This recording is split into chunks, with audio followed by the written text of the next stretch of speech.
A feast fit for Lunar New Year celebration. We look at some of the traditional food as more than 1 billion people around the world take part in festivities. Now, Sunday marked the beginning of one of the world's most important festivals, the Lunar New Year. It brings together friends and families in many countries around the world. Kitty Lu is from Hungry Panda, and she told me about the most popular dishes.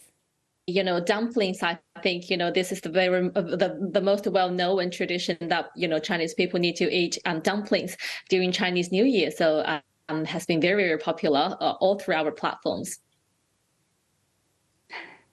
I think you're making all of us very hungry here, but can you tell us more about those dishes, how they're eaten traditionally, and any interesting traditions around them?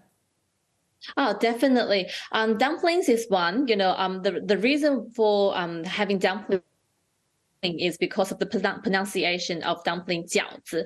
It's very similar to 饺子, which means the new year replaces the old year on the very first hour, known as 子时 in Chinese language. And also fish is very one of the very respected tradition as well, because the pronunciation of 鱼 fish means be abundant. You always have surplus and always have more than what you need. In life, so gives you very good wishes. For you to get good fortune and to get rich. In the new year, so it has to be you have to have a fish on your dinner table for the Chinese New Year. And another one that I can think of is glutinous rice ball, known as tangyuan, in the Chinese language.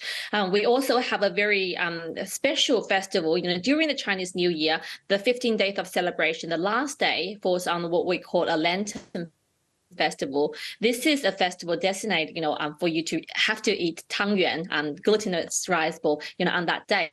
One is because it's shaped as a round, it's a round shape, and also it resembles that the family get together, and it's a time for the family reunion. So have a lot of good meanings behind it. And briefly, before we let you go, any new trends that you've noticed?